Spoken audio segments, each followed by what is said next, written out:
ரோமர் 6வது அதிகாரம் 5வது வசனம். ஆதலால் அவருடைய மரணத்தின் சாயலில் நாம் இணைக்கப்பட்டவர்களானால் அவருடைய உயிர்த்தெழுதலின் சாயலிலும் இணைக்கப்பட்டிருப்போம் என்ற ஒரு வசனத்தை தான் நம்ம தியானிக்க போகிறோம். போன குட் ஃப்ரைடே அன்று இயேசு கிறிஸ்துவனுடைய பாடு மரணங்களை பற்றி நான் சொல்லி தொடரும் அப்படின்னு விட்ட இடத்துலேருந்து நான் இந்த நாளின் செய்தியை தொடர விரும்புகிறேன். கடைசியாக யாரை பற்றி பார்த்தோம்? அரிமத்திய ஊரான் ஆகிய யோசேப்பு. அவன் இயேசு கிறிஸ்துவை சிலுவையிலே அறைவதற்கு காரணமாக இருந்த அந்த ஆலோசனை சங்கம், சனகரி சங்கம், யூத மத தலைவர்கள் இருக்கிற அந்த சங்கம், அவங்க தான் பவர் அண்ட் அத்தாரிட்டி. அவங்க கையில் தான் அதிகாரம். அவங்க என்ன நினச்சா என்ன வேணாலும் செய்யலாம். அந்த சங்கம் அப்படி தான் அவர்கள் ஒன்று கூடி ஆலோசித்து இயேசு கிறிஸ்துவை சிலுவையில் என்ன செஞ்சுட்டாங்க? அரைஞ்சிட்டாங்க. அந்த சங்கத்தில் ஒரு உறுப்பினராய் இருக்கிறவன் தான் இந்த அரிமத்திய ஊரான் ஆகிய யோசேப்பு. இவன் இயேசு கிறிஸ்துவுக்கு ஒரு ரகசிய சீடன். இருந்தாலும் இவன் 70 பேர் இருக்கிற அந்த சங்கத்தில் இவன் ஒரு ஆள் மட்டும் இயேசு எப்படி காப்பாற்ற முடியும்? முடியலை.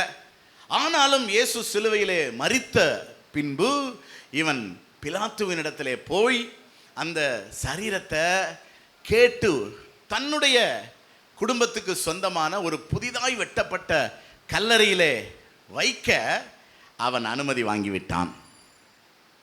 வழக்கமாக இந்த மாதிரி சிலுவையில் கொல்லப்படுகிறவர்கள், மரண தண்டனை அனுபவிக்கிறவர்கள் செத்ததுக்கப்புறம் அதை கொண்டு போய் ஒரு குழியில் தூக்கி போட்டுருவாங்க அந்த பாடியை. ஏன்னா அதை யாரும் கிளைம் பண்ண முடியாது. அதை அப்படியே மக்கி எலும்புக்கூடாக மாறிவிடும். ஆனால் இவன் அரசாங்க அனுமதி பெற்று வந்ததுனால அந்த பாடியை பத்திரமா இறக்கி நல்லா துணியில் சுற்றி கொண்டு போய் அந்த நாட்களில் மலையில் குடையப்பட்ட குகை, அதுக்கு பேர் தான் கல் அறை. அப்படி தான் அந்த கல்லறை அப்படிங்கிற அந்த வார்த்தை என்ன செஞ்சது? ஆமாம், கல்லுக்குள் இருக்கும் ஒரு அறை. அது அவனுக்கு, அவன் குடும்பத்துக்குன்னா அவன் ஒரு பிராண்ட் நியூ, இதுவரைக்கும் யாரும் வைக்கப்படாத ஒரு அறையை அவன் செய்து வைத்திருந்தான், ஆயத்தம் பண்ணி வைத்திருந்தான். அதிலே கொண்டு போய் இயேசு வைக்கப்பட்டார். இன்றைக்கி நமக்கு பார்க்குறதுக்கும் ரொம்ப அழகான ஒரு ஸ்ட்ரக்சர் இருக்குது. இதுதான் கல்லறை. பார்த்தீங்களா கல்லாக இருக்கா? மலையில் குடைஞ்சி. ஸோ இதுக்குள்ளே தான் இயேசு வைக்கப்பட்டார். சௌரியமாக இருக்கு. என்ன ரொம்ப சின்ன இடம்தான். அதை பாடியை உள்ளே வச்சிட்டாங்கன்னா வெளியே என்ன செய்வாங்க? ஒரு கல்லை உருட்டி வச்சுருவாங்க. வேறு யார் உள்ளே போய் என்ன தேட போகிறா? அதான் எல்லாத்தையும் அவுத்துட்டு தானே என்ன செய்வாங்க? ஆமாம், ஒரு அருணாக்குடியை கூட என்ன செய்ய மாட்டாங்க? வைக்க மாட்டாங்க. இப்போ மண்ணை போட்டு மூடுறோம் அப்படியுமே சொல்லிடுவாங்க, எப்பா எல்லாத்தையும் கழட்டியிருப்பா, இல்லாட்டினா திருடை நடராத்திரி வந்து என்ன செய்வான்? மொத்தத்துக்கு தோண்டுவான். அதனால் இப்போ எடுத்துடுறது. அதனால் இதில் ஒன்றும் இருக்காது. யாரும் வந்து என்ன செய்ய போகிறதில்ல, திறந்து பார்க்க போகிறதில்ல. ஆனால் இயேசு உயிர்த்தெழுந்தார் என்று அவர் சொல்லி இருக்கிறார் ஏற்கனவே சீசர்கள்ட்ட. யாரும் அது அந்நேரம் சீரியஸாக எடுத்துக்கல.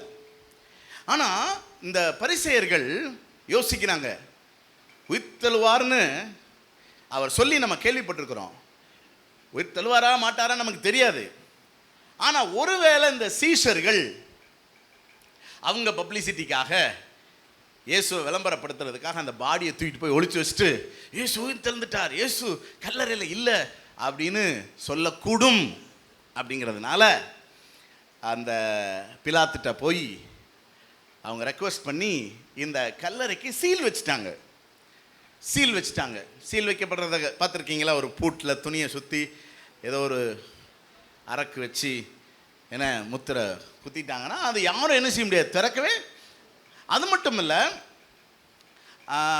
காவலர்கள் 24 மணி நேரமும் 2 காவலர்கள் அங்கே நிற்பாங்க. இது வந்து ஒரு காட்டு பகுதி, ஆள் நடமாட்டமே இல்லாத ஒரு பகுதி. அங்கே இப்படி வைக்கப்பட்டு முடிஞ்சிருச்சு. இது நடந்தது வெள்ளிக்கிழமை சாயந்தரம். சனிக்கிழமை போச்சு. 3வது நாள் பொதுவாக இந்த மாதிரி இறந்தவங்களுக்கு படையல்லாம் என்ன செய்வாங்க? வைப்பாங்க. அது மாதிரி அவங்க பாரம்பரியத்தின்படி அந்த பாடிக்கு சுகந்த வர்க்கம் இடணும். ஏன்னா பாடி இப்படி சும்மா தானே வச்சுருக்கு, மண்ணெல்லாம் போடல. அதனால் வழக்கமாக வந்து இந்த கல்லறையை திறந்துட்டு அந்த பாடி இருக்கும், அதுக்கு சுகந்த வர்க்கம் விட்டு மூடிட்டு போயிடுவாங்க, அவ்வளோதான். அது ஒரு நடைமுறை. இது செய்கிறதற்காக சில சகோதரிகள், அதில் ரொம்ப முக்கியமாக ஒரே ஒரு பேர் தான் சொல்லப்பட்டிருக்கு, மகதலேனா மரியாள், கூட சில சகோதரிகள். இவங்க ஆண்டவர் மேலே இருக்கிற பிரியத்தினால அதிகாலையிலேயே இருட்டோட எங்கே கிளம்பி போகிறாங்க? கல்லறைக்கு போகிறாங்க. போகும்போதே நமக்காக அந்த கல்லை யார் புரட்டுவா? ஏன்னா ரொம்ப கல், பாரமான கல், அதை எப்படி நம்ம சேர்ந்து தள்ள போகிறோம் அப்படிங்கிற ஒரு கேள்வி அவங்களுக்குள்ள இருக்கு. இருந்தாலும் போய் எந்த அந்த ஆர்வத்தில் என்ன இறந்துட்டாலுமே அந்த நமக்கு ரொம்ப பிரியம் இருந்துச்சுன்னா அந்த பாடியை விட மாட்டோம், தெரியுமா அவங்களுக்கு? எடுக்க போகும்போது தான் ரொம்ப உச்சகட்டமாக என்ன செய்வோம், அழுவோம், எடுக்காதீங்க எடுக்காதீங்கன்னு.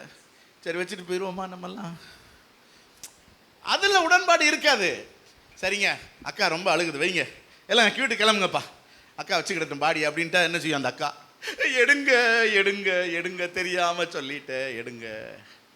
அதாவது அதை வைக்க முடியாது வீட்டில், ஆனாலும் உயிர் இல்லை, உண்மைக்கு ஆள் இல்லை, ஆனாலும் அந்த பாடி அது ஒரு அதை தானே இவ்வளோ அந்த மூஞ்சை தானே பார்த்துருக்குறோம் நம்ம. அதனால ஒரு பிரியத்தில் அதை கட்டிப்பிடிச்சிட்டு என்ன செய்யறது, அழுகிறது. இவங்களும் அந்த பிரியத்தில் தான் வராங்க. இயேசு இல்லை, ஆனால் அவருடைய பாடி இருக்குது, அதை பார்த்து ஆறுதல் அடைஞ்சிக்கலாம் அப்படிங்கிற பிரியத்தில் அந்த பாடியை பார்க்குறக்கு என்ன செய்கிறாங்க, அவங்க வராங்க. இவங்களுக்கு இந்த கல்லறை சீல் வைக்கப்பட்டதோ அங்கே 2 காவலர்கள் நிற்பாங்கங்கிறதோ தெரியாது, அந்த இன்ஃபர்மேஷன் இவங்களுக்கு தெரியாது. காட்டு பகுதி வராங்க. இப்ப ஏற்கனவே என்ன நடந்துச்சு அப்படின்னா, காவலர்கள்லாம் போட்டிருந்தாங்கல்ல, ஞாயிறு அதிகாலை வானத்திலிருந்து ஒரு தூதன் இறங்கி வந்தான், பயங்கர ஒரு மின்னல் மாதிரி, அவ்வளவுதான், கல்லறை அடிச்சு துண்டா கல்லு கலண்டு ஓடிருச்சு. அந்த அவங்க கட்டி வச்சிருந்தது, சீல் வச்சிருந்ததெல்லாம் தெரிச்சிருச்சு. அப்படி ஒரு சம்பவம் நடந்த உடனே இந்த காவலர்கள் பயந்து தெரிச்சு ஓடிட்டான், அவ்வளோதான். ஸோ இவங்க வந்து பார்க்குறாங்க, கல் என்ன செஞ்சிருக்கு, திறந்து கிடக்கு, காவலர்களும் இல்லை, சீல் பண்ணது காவலர்கள் இருக்காங்கிறதெல்லாம் இவங்க தெரியாது. வரும்போதும் அதுவும் இல்லை, சீலும் இல்லை காவலர் இல்லை, கல் என்ன செஞ்சிருக்கு, திறந்து கிடக்கு. ஐயோ கல் என்ன செஞ்சு கிடக்கு, யோசித்து பாருங்க எப்படி இருக்கும் நமக்கு. அப்ப உள்ள எட்டி பார்க்குறாங்க, நோ பாடி இல்லை. ரொம்ப அதிர்ச்சி இவங்களுக்கு, ஏன்னா பாடி காணுங்கிறது இவங்களுக்கு பெரிய அதிர்ச்சி. அந்நேரம் 2 தூதர்கள் அங்கே நிற்கிறாங்க. அவங்க சொல்றாங்க, உயிர் தெழுந்தவரை எதுக்கு மரித்தோர் இடத்துல தேடுறீங்க, அவர் உயிர் தெழுந்தார், அவர் இங்கே இல்லை அப்படின்னு சொல்றாங்க. ஆனா இவங்க இது எதிர்பாராத ஒரு சம்பவம், இது அவங்க கொஞ்சம் கூட என்ன செய்யல, அவங்க இயல்பா வர்றாங்க, பாடிக்கு எம்பாமிங் பண்ணிட்டு மூடி வச்சுட்டு நம்ம போகணும்னு வர. ஆனா இங்க வந்தா கல்லறை திறந்து கிடக்கு, காலியா கிடக்கு அப்படின்னோடனே பேரதிர்ச்சியில தேவதூதன் நாங்கிறது கூட இவங்களுக்கு உணர்வு இல்லை. அப்ப எல்லாம் பரபரப்பா இருக்காங்க. ஒரு 2-3 பேர் தான், அதுல இந்த மகதலேனா மரியாள் ஒரே ஊன்னு அழ ஆரம்பிச்சுட்டா. சகோதரிகள் அழுதாத்தான் தெரியும்ல, பயங்கர அழுக. உடனே இயேசு பின்னாக நின்று, ஸ்திரீயே ஏன் அழுகிறாய் அப்படின்னு கேட்டாரு. திரும்பி பார்த்தா அவர் இயேசுன்னு அவளுக்கு, அவ தோட்டக்காரர்னு நினைச்சு, ஐயா இங்க எங்க ஏசுனாருடைய பாடி வச்சிருந்தோம், காணோம், கல்லு திறந்து கிடக்கு, யார் எடுத்தான்னு தெரில, நீங்க ஒருவேளை இந்த பக்கம் தான் வேலை பார்க்குறீங்கன்னா இந்த பாடி யார் எடுத்துட்டு போனா எங்கன்னு சொன்னீங்கன்னா நான் போய் என்ன செய்வேன், அதை எடுத்துட்டு வந்துடுவேன், தயவுசெய்து சொல்லுங்க அப்படின்னு சொல்றா. அப்பதான் இயேசு அவளை பார்த்து மரியாளே அப்படிங்கிறாரு. எங்கோ கேட்ட குரல். ஏன்னா மகதலேனா மரியாள் இயேசுக்கு ரொம்ப பிரியமான அல்லது இயேசுவை ரொம்ப நேசித்த ஒரு சகோதரி. மக்தலா அப்படிங்கிற ஒரு ஊர், ஒரு கிராமம், அது கலிலேயா கடற்கரையை ஒட்டி உள்ள ஒரு கிராமம். அதில் உள்ள ஒரு மரியாள். ஆமாம், இப்போ நம்ம சௌரியத்துக்கு எஸ்தர்னு பேர் வைக்கிற மாதிரி அவங்க சௌரியத்துக்கு வரிசையாக வீட்டுக்கு ஒரு மரியாள் என்ன செய்வாங்க, இருப்பாங்க. அதனால அந்த பேரோட சேர்த்து மகதலேனா மரியாள் அப்படின்னு சொல்லப்பட்டது. அவளுக்குள்ள 7 அசுத்தாவிகளை இயேசு துரத்தி இருந்தார். அதனால அவள் இயேசுவின் மேலே ரொம்ப அளவற்ற அன்பு வைத்திருந்தாள். ஸோ இயேசு அவளை மரியாள்னு சொன்ன உடனே அவளுக்கு என்ன தெரிஞ்சிருச்சு, இவர் தோட்டக்காரர் இல்லையா, யாரு, இயேசு அப்படின்னு சொல்லி போதகரே அப்படின்னா பாருங்க, அவ தான் இயேசுவை தரிசித்த முதல் நபர். அப்புறம் ஓடுறாங்க, போய் சொல்லுங்கன்னாரு, எல்லாத்தையும் சொல்லுங்க இயேசு உயிர்த்தெழுந்தார்னோடனே போய் சொல்கிறாங்க. அதுக்கப்புறம் பேதுரு யோவான்லாம் ஓடி வந்து கல்லறையை பார்க்குறாங்க. ஆனால் அதுக்கப்புறம் இயேசு அங்கே யாருக்கும் தரிசனம் ஆகலை. அப்புறம் அன்னைக்கு மத்தியானத்துக்கு மேலே இந்த சீடர்களில் ஒரு 2 பேர் அவங்க சொந்த ஊருக்கு ஒரு கிராமத்துக்கு நடந்து, ஏன்னா எல்லாமே எருசலேமில் தான் நடந்துக்கிட்டு இருக்கு. ஸோ எருசலேம்லேருந்து எம்மா ஊருக்கு 2 பேர் போய்கிட்டு இருக்காங்க. கிராமத்துக்கு போகும்போதே 2 பேரும் சோக கதையை பேசிக்கிட்டு போய்கிட்டு இருக்கிறாங்க, இப்படிலாம் நடந்து போச்சே அப்படின்னு. அப்போ அந்த வழியாக இன்னொருத்தர் வராரு. என்னப்பா ரொம்ப சோகமாக பேசிட்டு போயிட்டு இருக்கீங்க, அப்படி என்ன ரொம்ப சோகமான சம்பவம் அப்படின்னு கேட்குறாரு. உமக்கு தெரியாதா, இயேசுவை சிலுவையில் அரைஞ்சிட்டாங்க, அவர் இறந்துட்டார். ஆமாம், ஆனால் என்னமோ தெரில இன்றைக்கி பாடியை காணுங்கிறாங்க. ஒரு சிலர் அவர் உயிர்த்தெழுந்துட்டாரு நாங்கள் பார்த்தோம்லாம் சொல்கிறாங்க, நம்புற மாதிரியா இருக்குது அப்படின்னு சொல்லி ரொம்ப சோகமாக பேசிட்டு போனோடனே இவர் அப்படியா, ஆமாப்பா அந்த ஏசாயால் அப்படி போட்டிருக்குதுல்லப்பா, எரேமியால் அப்படி போட்டிருக்கலப்பா அப்படின்னு சொல்லி அவர் பழைய ஏற்பாட்டில் இருக்கிற சில வசனங்கள்லாம் என்ன செய்கிறாரு, எடுத்து சொல்கிறாரு. இவங்களும் ஆமாம் இருக்கலாம், இருந்தாலும் எப்படிங்க நம்புறது, இப்படி பேசிக்கிட்டே போகிறாங்க. ஆனால் அவங்களுக்கு கொஞ்சம் ஆறுதலாக இருக்குது இவர் பேசுகிற விஷயங்கள், டைம் பாஸ் ஆகுது. அந்த கிராமத்துக்கு பக்கத்தில் போன உடனே இவர் ஸ்ட்ரெயிட்டாக போகிறாரு. இவங்க அந்த ஊருக்குள்ளே திரும்புகிறாங்க. ஆனால் அவங்க திரும்பி எங்கே வரீங்க, இல்லை நான் அங்கே போகிறேன், சாயந்தரமாச்சில் வாங்க வீட்டுக்கு போய் ஒரு டீ குடிச்சிட்டு கொஞ்சம் ரெஸ்ட் எடுத்துகிட்டு போவோம் அப்படிங்க. சரி நீ இயேசுநாதர் வீட்டுக்கு வந்துட்டார். வீட்டுக்கு வந்தோடனே சாப்பிட்றாங்க. சாப்பிட்றதுக்கு எல்லாம் உட்கார்ந்தோடனே முதல்ல இயேசு அப்பத்தை எடுத்து பிட்டா பிட்டா எங்கேயோ பார்த்த மாதிரி இருக்குதே. உடனே அவருடைய மனக்கண்கள் திறக்கப்பட்டது. உடனே அவர்கள் யாருன்னு தெரிஞ்சுக்கிட்டாங்க. இவர் யாரு, இயேசு. அவ்வளோதாங்க, மறைஞ்சிட்டார். உடனே இந்த 2 பேரும் அடிச்சு புரண்டு திரும்ப எருசலேமுக்கு ஓடி வரான். வந்து இங்கே ஏற்கனவே எருசலேமில் சீசர்கள் ஆமாம் ஒரு பூட்டப்பட்ட அறைக்குள்ளே அவன் இங்கே துக்கம் கொண்டாடிக்கிட்டு இருக்கிறாங்க. என்னையா இது, நிலைமை வந்து மோசமாகிட்டே போகுது. ஏன்னா அவர் காட்டி கொடுக்கப்பட்டார், அப்புறம் சிலுவையில் அறையப்பட்டார், அடக்கம் பண்ணப்பட்டார், இப்போ உயிர்த்தெழுந்தார்னு சொல்கிறாங்க. பாடியை காணோம். பாடியை வேற தேடுது கவர்மெண்ட்டு. அக்யூஸ்ட் யாரு தான், இந்த 12 பேர் தான். டே நீங்கள் தானடா கொண்டு போய் ஜெயிலில் வச்சு லாடம் கட்டி அடித்தாங்கன்னு வச்சுக்கோங்களேன், தாங்கிறக்கலாம். அவர் வேற பலசாலிகள் எல்லாம் சீசர்லாம் தேர்ந்தெடுக்காம கர்மேலில் இருக்கிற வத்தலும் தொத்தலுமா என்ன செஞ்சுருக்கிறாரு, தேர்ந்தெடுத்து உட்கார வச்சிருக்கிறாரு. நம்மலாம் அடி வாங்க பலன் இருக்காங்க, 2 அடி அடிச்சா போதும், ஏசு உயிர்த்தளவே இல்லைங்கன்னு சொல்லிட்டு நம்ம வாட்டுக்கு என்ன செஞ்சிருவோம், ஆமாம் வாங்கப்பா சாப்பிட்டுட்டு வீட்டுக்கு போவோம் அப்படின்னு சொல்லிட்டு கிளம்பி ஓடியே போயிடுவோம். நம்ம எப்படி இருக்கும். அதனால தான் ஒரு கலக்கம், ஒரு பீதியில் இருக்கிறான். இதுக்கிடையில் அவங்க என்ன பண்ணாங்க தெரியுமா, அந்த காவலரில் கூப்பிட்டு கேட்டிருக்காங்க, என்னடா வந்துட்டீங்க ஓடி வந்துட்டீங்கன்னு கேட்டதுக்கு, ஐயா மேலேருந்து ஒரு மின்னல் வெட்டுச்சு, எவனோ ஒருத்தன் ஒரு ஆள் ஒரு வெள்ளையா இறங்கி வந்தான், அவ்வளோதான் கல்லறை தெரிச்சு ஓடிடுச்சு, எங்களால் அங்கே நிற்க முடியலை, அரண்டு வந்துட்டோம். ஆமாம் உள்ளே இருக்கிறவர் என்ன ஆனார்னு தெரியலை, ஒருவேளை உயிர்த்தெழுந்துட்டான் ஆனாரோன்னு தெரியல. எப்படி அப்படிலாம் சொல்லாத, சீசர்கள் வந்து எங்களை அடித்து துரத்திட்டு பாடியை தூக்கிட்டு போயிட்டாங்கன்னு சொல்லுன்னு சொல்லி அவங்களுக்கு நிறையா காசெல்லாம் கொடுத்து செட்டில் பண்ணிட்டா. அப்படி யாரு, அந்த கொலைகார பரிசேயர் கூட்டம்.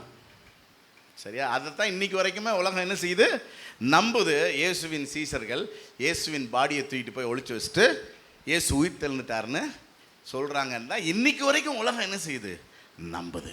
சரி, இப்போ இந்த எம்மாவு சீடர்கள் 2 பேர் வந்து எருசலேமில் தங்களுடைய சீசர்களுக்கு விவரிக்கிறாங்க. எப்பா எங்கள் கூட ஒருத்தர் வந்தார், வீட்டுக்கு கூட்டு போனோம், சாப்பிடும்போது அப்பத்தை பிக்கும் போது தான் பார்த்தா அவர் யாரு, இயேசு, அவனை நாங்கள் பார்த்தோம், கையில் என்ன இருந்துச்சு, காயம் இருந்துச்சியா எல்லாம் சொன்ன உடனே எல்லாருக்கும் ஏற்கனவே எதில் இருக்கிறான்?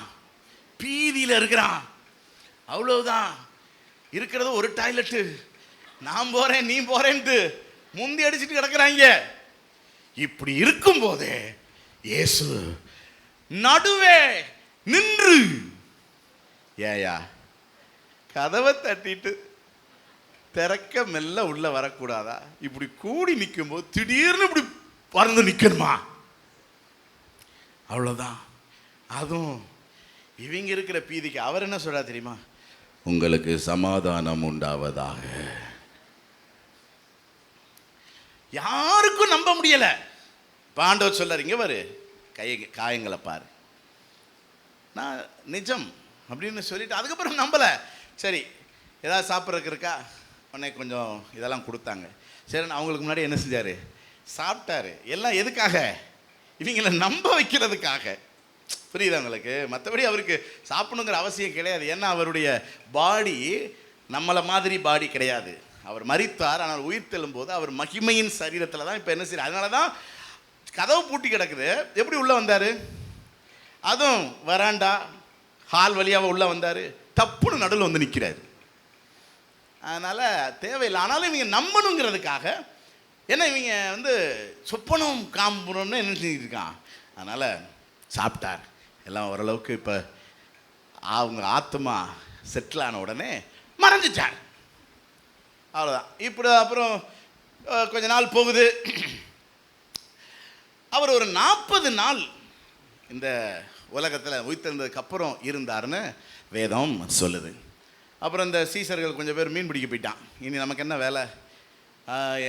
ஏன்னா முந்தி இருந்த பரபரப்பான ஊழியம் இப்போ இல்லை. முந்தி நைட் அண்ட் டே ரொம்ப பிஸியாக இருப்பாங்க. இப்போ அதனால் வாப்பா போவோம், ஏன்னா கஞ்சிக்கும் வேலை வழி வேணும்ல, சாப்பாட்டுக்கு என்ன செய்ய. ஆமாம், போகிறாங்க. நைட்டு முழுசும் மீன் கிடைக்கல. இயேசு காலையிலேயே கரையில் வந்து நிற்கிறார். திபேரியு கடற்கரையில் தூரத்தில் இருக்கிற, ஏய் மீன் இருக்கா? அவன் அங்கேருந்து இல்லை இல்லை இல்லை மீன் கிடைக்கல. இவங்க ஏதோ மீன் வியாபாரம் நினச்சிக்கிட்டான், மீன் வாங்க வந்திருக்காருன்னு நினச்சிக்கிட்டான். கிடைக்கல. அப்புறம் இவர் அங்கேருந்து சொல்கிறாரு, இந்தங்கிரு இந்த பக்கம் வளைய போடு அப்படிங்கிறாரு. சரி அவர் சொல்கிறாரு, போடுப்பா. சும்மா போட்டாங்க. 153 பெரிய மீன் அவங்களுக்கு என்ன செஞ்சிருச்சு. இதை பார்த்த உடனே இவங்களுக்கு ஒன்று புரிஞ்சு போச்சு. இவர் யாரு? அவர் தான் இப்படியெல்லாம் வேலை பார்ப்பாரு அப்படின்னு. உடனே பேதுரு கடலில் குதித்து ஓடி வாரான். ஐயரே தெரியாமல் போயிட்டு வந்த மீன் பிடிக்கிற வேலைக்கு நீங்கள் திரும்பி வரமாட்டீங்கன்னு நினச்சோம், நீங்கள் வருவீங்கன்றா நாங்கள் போயிருக்க மாட்டோம் அப்படின்னு சொன்ன உடனே வாங்க அப்படின்னு சொல்லி பார்த்தா அங்கே ஏற்கனவே சாப்பாடு என்ன செஞ்சுருக்கா, பொரிச்ச மீன் இதெல்லாம் ஆண்டவர் ஆயத்தம் பண்ணி வச்சுருக்காரு. பிள்ளைகளை வந்து போஜனம் பண்ணுங்க, நைட்டெல்லாம் ரொம்ப டயர்டாக இருந்திருப்பீங்கள்ல, சாப்பிடுங்கன்னு அவங்களுக்கு சாப்பிட்றதுக்கு ஆகாரம்லாம் கொடுத்து தேற்றி ஒளிமலைக்கு கூட்டிகிட்டு போய் அங்கே கடைசி காலத்தை பற்றியெல்லாம் பேசிட்டு அவர் எல்லாரும் பார்க்க பரலோகத்திற்கு எடுத்துக்கொள்ளப்பட்டார். அவங்க எடுத்துக்கொள்ளப்பட்டால் நமக்கு எப்படி இருக்கும்? இந்த நமக்கு அடக்கம் பண்ணுறதுக்கு பாடியை தூக்கிட்டு போனதுக்கப்புறம் அப்படியே ரோட்டையை பார்த்துக்கிட்டு இருப்போம்ல, இந்த வழியாக தான் போனார். அது மாதிரி அவங்க எல்லாம் வானத்தை பார்த்துருக்காங்க. அப்போ அங்கேருந்து தூதர்கள் வராங்க. வந்து கலிலேயராகிய மனுஷரே, ஏன் வானத்தை அண்ணாந்து பார்த்துக்கிட்டீங்க? உங்களிடத்திலிருந்து எப்படி அவர் எடுத்துக்கொள்ளப்பட்டாரோ அப்படியே அவர் திரும்ப வருவார். அந்த எதிர்பார்ப்பில் தான் நம்மளும் என்ன செஞ்சுக்கிட்டு இருக்கோம், வானத்தை பார்த்துக்கிட்டு இருக்கோம். சரி, இவ்வளவு தெளிவாக உயிர்த்தெழுதலை பற்றி பைபிளில் போட்டிருக்கு. நான் சொன்னது எதுவுமே கதை கிடையாது. பைபிள் வாசித்திருந்தீங்கன்னா உங்களுக்கு புரியும்.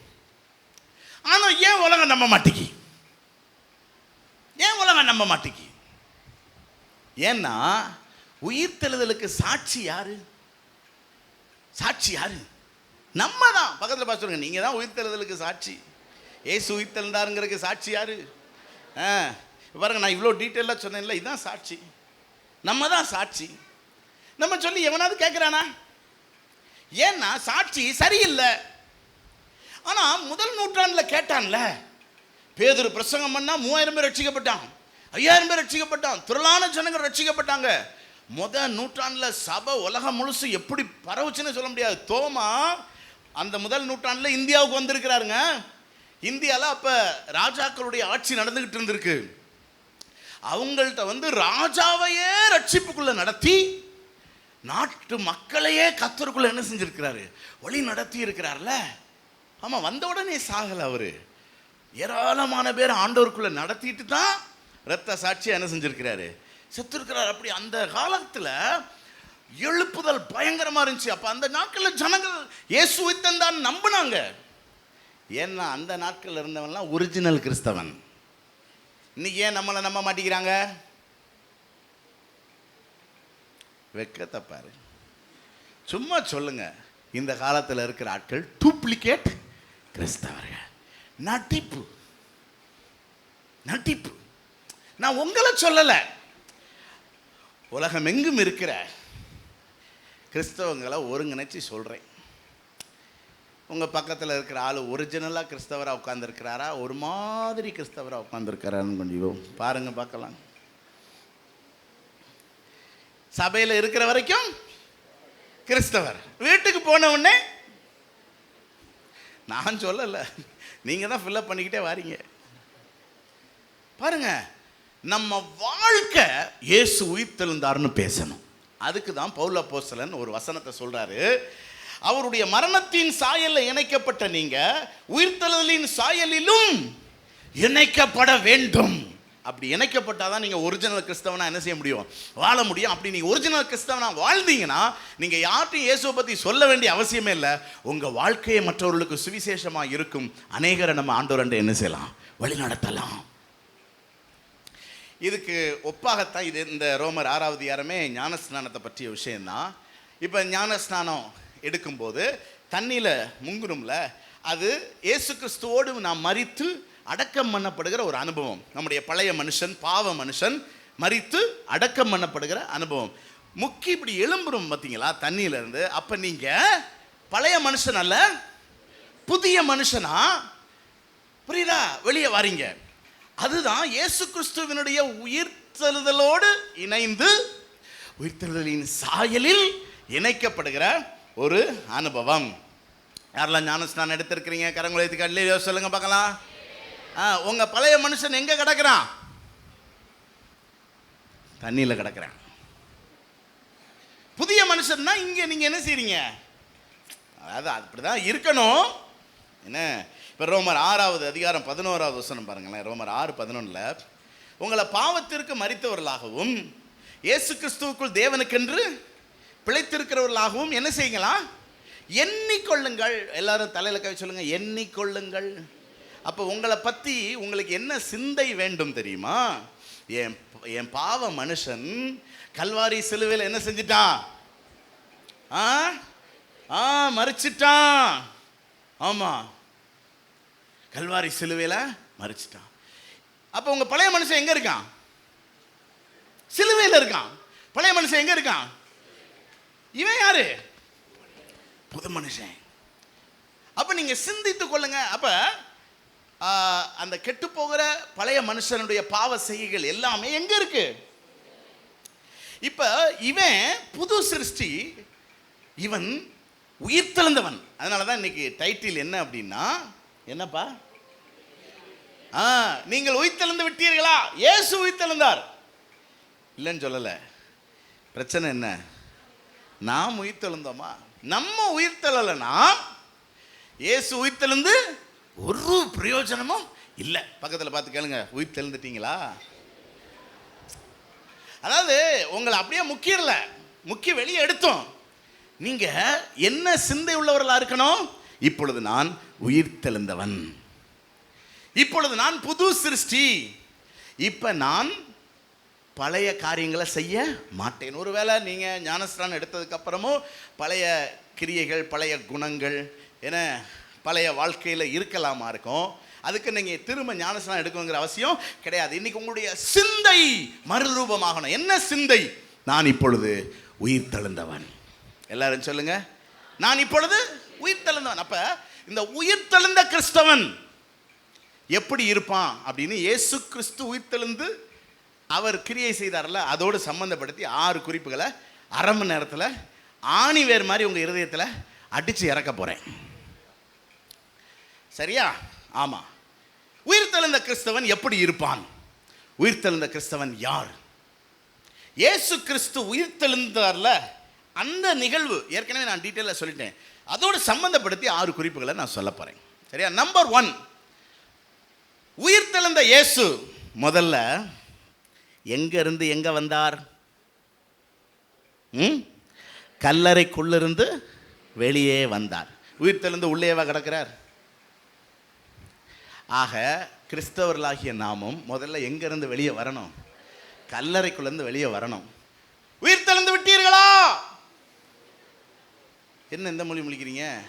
உயிர்த்தெழுந்து விட்டோம் சொல்லுங்க. உயிர்த்தெழுந்து விட்டோம் சொல்லுங்க பார்க்கலாம். கல்லறையிலிருந்து வெளியே வந்து விட்டீர்களா? பாருங்க, கல்லறை மரித்த அனுபவத்தை காட்டுது. எபேசியர் 2:5 சொல்லுது, அக்கிரமங்களிலும் பாவங்களிலும் மரித்தவர்களாக இருந்த நம்மை கிறிஸ்துவுடனே கூட உயிர்ப்பித்தார், கிருபையினாலே ரட்சிக்கப்பட்டீர்கள். அப்போ பாருங்க, முந்தி பாவத்தில் வாழ்ந்தோம், அது ஒரு மரித்த அனுபவம். அப்போ நம்ம ரட்சிக்கப்பட்டது எதற்கு ஒப்பானது? உயிர்த்தெழுதலுக்கு ஒப்பானது. என்ன? நம்முடைய ஆத்துமா உயிர்ப்பிக்கப்பட்டதுக்கு ஒப்பானது. சரி, நம்ம எல்லாருமே ரட்சிக்கப்பட்டவங்க தான். ரட்சிக்கப்பட்டவங்கள ஒரு இல்லையோ சொல்லுங்க பார்க்கலாம். நம்ம எல்லாருமே என்ன செஞ்சுருக்கோம்? இப்போ ரட்சிக்கப்பட்டிருக்கோம். பக்கத்தில் பார்த்து கங்க்ராச்சுலேஷன், நீங்கள் ரட்சிக்கப்பட்டிருக்கிறீர்கள் அப்படின்னு சொல்லுங்க பார்க்கலாம். எல்லாருமே ரட்சிக்கப்பட்டிருக்கோம். அப்படின்னா என்ன அர்த்தம்? உயிர்ப்பிக்கப்பட்டிருக்கோம்னு அர்த்தம். இப்போ நம்ம இந்த கல்லறைக்குள்ள செத்த நிலையில் இல்லை. நான் சொல்றது புரியுதா? அக்கிரமத்திலையும் பாவத்திலையும் மரித்த நிலையில் நாம் இல்லை. ஆனால் ஒரு வசனத்தை நான் காட்டுறேன் பாருங்க. மத்தேயு 23:27 மாயக்காரராகிய வேதபாரகரை பரிசேயரே, உங்களுக்கு ஐயோ, வெள்ளை அடிக்கப்பட்ட கல்லறைக்கு ஒப்பாய் இருக்கிறீர்கள். அவைகள் புறம்பே அலங்காரமாய் காணப்படும், உள்ளேயோ மரித்தவர்களின் எலும்புகளினாலும் சகல அசுத்தத்தினாலும் நிறைந்திருக்கும். உள்ள கிறிஸ்துவின் சுபாவம் இருக்குதா? கிறிஸ்துவின் சுபாவம் என்ன தெரியுமா? அன்பு, சந்தோஷம், சமாதானம், நீடிய பொறுமை, தயவு, நற்குணம், விசுவாசம், சாந்தம், இச்சை அடக்கம். காந்தி சொன்னார், I like Christ, I hate Christians. எனக்கு இயேசுவை பிடிக்கும், ஆனால் கிறிஸ்தவங்கள என்ன? அவருடைய வாழ்க்கையில் ஏற்பட்ட கசப்பான சம்பவம். அவர் தென்னாப்பிரிக்காவில் படிச்சுக்கிட்டு இருந்தார் வழக்கறிஞராக. சவுத் ஆப்பிரிக்காவில் நிறையா வெள்ளைக்காரங்க இருந்தாங்க. இவர் இந்தியர்.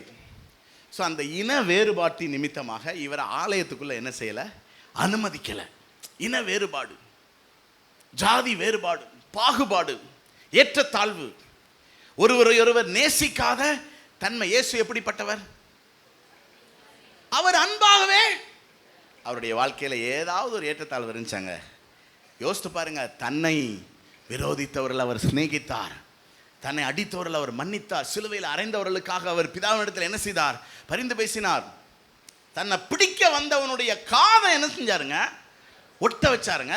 தன்னை காட்டி கொடுத்தவனை என்ன சொல்லி கூப்பிட்டாரு? துரோகியே, சண்டாளா சொன்னாரா? என்ன சொன்னாரு? சிநேகிதனே. பாருங்க,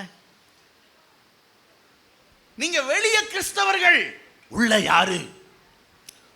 இப்ப ஆண்டவர் சொல்றாரு, நீ கல்லறை விட்டு வெளியே வா, வெளியே வா. உனக்குள்ள இருக்கிற அந்த துர்க்குணம், பொல்லாப்பு, கசப்பு, வெறுப்பு, பழி வாங்குதல், இன்னும் மோசமான இச்சை, அருவருப்பு, அசுத்தம், காம விகாரம், இதெல்லாம் என்ன செய்யணும்? நீங்கணும். ஒப்பு கொடுக்குறீங்களா? ஒப்பு கொடுக்குறீங்களா? திரும்ப நீங்க ஞானஸ்நானம் எடுக்க முடியாது, திரும்ப ஒருக்க உயிர்த்தெழுதலுக்காக. ஆனா ஆண்டவர் சொல்றாரு, எண்ணிக்கொள், நீ எப்படி வாழணும்னு நீ முடிவு பண்ணு, தீர்மானம் பண்ணு. வெளியரங்கமா ஒரு மாய்மாலமான ஒரு கிறிஸ்தவனா வாழ போறியா? உண்மையாகவே சிலுவையில அறையப்பட்ட கிறிஸ்துவாக நீ வாழ போறியா? கர்த்தர் உங்களை கேட்கிறாரு. உயிர்த்தெழுந்துட்டீல, உன்னை உயிர்த்தெழ பண்ணியிருக்கேன்ல, பிற ஏன் செத்த ஜீவியம் உனக்குள்ள இருக்கு? ஏன் உன் வாழ்க்கையில அசுத்தம், துர்நாற்றம், சாட்சி கேடான காரியம்? ஆண்டவர் ரொம்ப துக்கத்தோட இந்த காலையில் அவர் உயிர்த்தெழுந்தாருங்கிறது ரொம்ப நல்ல செய்தி. ஆனா அதுல என்ன நன்மை இருக்கு? அவர் உயிர் தெழுந்தார்ல, அதுல நம்மையும் கர்த்தர் உயிர்ப்பித்தார்ல. எதுக்கு உயிர்ப்பித்தாரு? பசங்க சில பேர் பார்த்தீங்கன்னா இந்த குடிச்சு கல்லீரல் கணையமெல்லாம் போயிடும், டாக்டர் செத்துருவன்றாரு. நம்மகிட்ட வந்து ஜோம் பண்ணுவாங்க, ஐயா ஜோம் பண்ணுங்க ஐயா, அவர் உயிர் மீட்சி பெறணும்யா. சரி, நாங்களும் ஜோம் பண்ணுறோம். ஆண்டவர் கல்லீரலை பூசாக்கி கொடுத்துட்டாரு. எதுக்காக? ஃப்ரெஷ்ஷாக போய் குடிக்கிறது. அதுக்கு எதுக்கியா உனக்கு கல்லீரல் ஆண்டவர் குணமாக்கணும்? யோசித்து பாருங்க. அப்ப ஆண்டவர் அக்கிரமத்திலும் பாவத்திலும் மரித்து கிடந்த நம்மளை உயிர்ப்பித்தாரு. எதுக்கு? திரும்ப உற்சாகமா சண்டை போடுறக்கா? சொல்லுங்க. அப்படி ஒரு துர்க்கிரியை, செத்த கிரியை நம்மகிட்ட இருக்கணும்னா நம்மளை ஏன் அவர் உயிர்ப்பிக்கணும்? நம்ம ஏன் கிறிஸ்தவங்களா வாழணும்? நம்ம ஏன் ஒரு பரிசுத்த அலங்காரத்தோட கர்த்தரை ஆராதிக்க வரணும்? ஆண்டவர் அதனாலதான் அவங்களை பார்த்து சொன்னார், மாயக்காரரே, மாய்மாலம் நடிப்பு வேண்டாம், இன்னைக்கு நம்மளை ஒப்பு கொடுப்போம். கர்த்தருக்கு பிரியமா வாழணும், உண்மையா வாழணும், நீதியா வாழணும், ஒழுக்கமா வாழணும், எல்லாரும் பார்க்க யோக்கியமா என்ன செய்யணும்? எல்லாரிடத்திலும் எப்படி இருக்கணும்? அன்பா இருக்கணும், மன்னிக்கணும், தயவா இருக்கணும், பட்சமா இருக்கணும், இரக்கமா இருக்கணும். எத்தனை பேர் அப்படி இயேசுவை போல வாழ போறீங்க? திரும்ப முதல்ல இருந்து வருவேன் நான். என்ன இன்னைக்கு உங்களை உயிர்த்தலை பண்ணாம விட போறது கிடையாது. அதனால் முதல் குறிப்பு என்ன சொல்லுது? கல்லறை விட்டு என்ன செய்யுங்க? வெளியே வாங்க. உங்களுக்குள்ள அந்த கல்லறையின் அனுபவம் என்ன செய்யக்கூடாது? இருக்கக்கூடாது. ரெண்டாவது, இயேசு முதலா யாருக்கு தரிசனமானார்? அந்த கதையை நான் ஏற்கனவே சொல்லிட்டேன். கதையல்ல, நிஜம் சொல்லிட்டேன். மகதலேனா மரியாள், அவ ஏற்கனவே இயேசு மேல் ரொம்ப உசுரா இருக்கா. அதனால இவர் தான் இயேசுன்னு தெரிஞ்ச உடனே வேகமா ஓடி வந்து கட்டி பிடிக்க வரா. உடனே இயேசு என்ன சொன்னார் தெரியுமா? யோவான் 20வது அதிகாரம் 17வது வசனம். இயேசு அவளை நோக்கி, என்னை தொடாதே, நான் இன்னும் என் பிதாவின் இடத்திற்கு என்னை தொடாதே. அப்ப உயிர்த்தெழுந்த இயேசுவின் வாழ்க்கையோடு ஒப்பிட்டு தான் நம்ம இன்னைக்கு இந்த 6 காரியத்தை படிக்கிறோம். நம்மளும் இயேசு கிறிஸ்துவோடு உயிர்த்தெழுந்திருந்தால் நம்ம உலகத்தால் கரைபடாத வாழ்க்கை என்ன செய்யணும்? வாழணும். உலகம் நம்மளை என்ன செய்யக்கூடாது? தொடக்கூடாது. இங்க இந்த மகதலேனா மரியாள் பார்த்து ஆண்டவர் சொல்ல தொடாதேன்னு. ஏன்னா நம்மளும் யாரை பார்த்து தொடாதேன்னு சொல்லணும்? உலகத்தை பார்த்து டோன்ட் டச் மீ சொல்லுங்க பார்க்கலாம். யாரை பார்த்து? உலகம் பார்த்து என்ன சொல்லணும்? Don't touch me. பாருங்க, உயிர்த்தெழுந்த நம்ம உலகத்தால் கரைபடாத வாழ்க்கை என்ன செய்யணுங்க? வாழணுங்க. இந்த உலகம் நம்ம என்ன செய்யும்? தீட்டுப்படுத்தும். இந்த உலகம் நம்மளை கரைப்படுத்தும். ஆமாம், உலகம்னா என்ன? உலகம்னா நிறைய இருக்குதுங்க. அதில் ரொம்ப இந்த நாட்களில் நம்மளை ரொம்ப கரைப்படுத்துகிற, தீட்டுப்படுத்துகிற காரியம் என்னன்னு பார்த்தீங்கன்னா, இந்த செல்ஃபோனு, இந்த சினிமா, சீரியல் போன்ற இந்த உலக நிறையா என்னது பொழுதுபோக்கு என்ன அம்சங்கள் வந்து நம்மளை ரொம்ப என்ன செய்யுது? கரைப்படுத்துது. அதில் குறிப்பாக நான் சமீபத்தில் நான் கேட்கப்படுகிற ஒரு கேள்வி என்ன அப்படின்னா, ஏங்க சினிமா பார்க்கக்கூடாது? சினிமா பார்க்கக்கூடாதுன்னு பைபிளில் போட்டிருக்கா? சினிமா பார்க்கல என்னங்க இருக்குது அப்படின்னு சொல்லுங்கள். பார்க்கலாமா பார்க்கக்கூடாதா?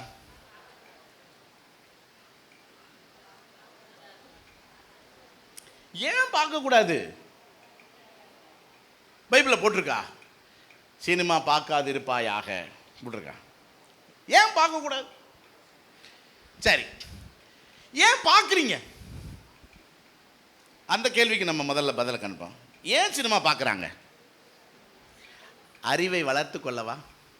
எக்ஸாமில் பாஸ் ஆகிறதுக்கா? தேவ பக்தியில் வளர்றதுக்கா? ஆவியில் நிரம்புறதுக்கா? சொல்லுங்க. நல்ல குணங்களை பெறுவதற்கா? சொல்லுங்க. என்ன காரணத்துக்காக சினிமா பார்க்குறாங்க? வெறும் பொழுதுபோக்கு. பொழுதுபோக்குனா என்ன தெரியுமா? என்னுடைய மனதில் அது ஒரு சந்தோஷத்தை என்ன செய்யுது? அது என்ன சந்தோஷம்? இயேசுநாதர் கொடுக்குற சந்தோஷமா? இல்லை, அது ஒரு பாவ சந்தோஷம், அது ஒரு சிற்றின்ப சந்தோஷம். அது எப்படிங்கிறத நீங்கள் ஈஸியாக அடையாளம் கண்டுபிடிச்சிக்கலாம். இப்போ பாருங்களேன், அவன் எப்படியோ அதுக்கேற்ற படத்தை தான் அவன் என்ன செய்வான். சொல்றது புரியுதா? ஒரு இச்சையுள்ள வாலிபன் எந்த படத்தை பார்ப்பான்? சகலமும் புரிகிறது உங்களுக்கு. அவ்வளோதான். அவன் படத்தை ஓட்டி ஓட்டி எதைத்தான் பார்ப்பான்? இச்சையை தான் பார்ப்பான். புரியுதா உங்களுக்கு? ஒரு குடும்ப பாங்கான நபர் எதை பார்க்கும்?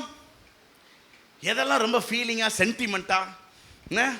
அதனால தான் பாருங்கள், அந்த குடும்ப பெண்கள்லாம் சீரியல் என்ன செய்வாங்க, அவர்களுக்காகவே குடும்ப குத்துவிளக்குகளுக்காகவே ஏற்றப்படுகிறது இந்த சீரியல். அதை பார்க்கும்போதே அவங்களுக்கு ஒரு ஃபீலிங், அவங்க நடைமுறை வாழ்க்கைக்கு ஒத்து வர்ற மாதிரி காரியங்கள்லாம் என்ன செய்யும் இருக்கும். அதை பார்த்து பார்த்து அழுத அவங்களுக்கு ஒரு ஆத்மா என்ன செய்யுது, சாந்தி அடையுது. இப்போ சின்ன பிள்ளைகளுக்கெல்லாம் என்னது சினிமாவில்? ஹீரோயிசம், அடி குத்து வெட்டு. இதுக்கு மேலே என்னங்க இருக்குது சினிமாவில்?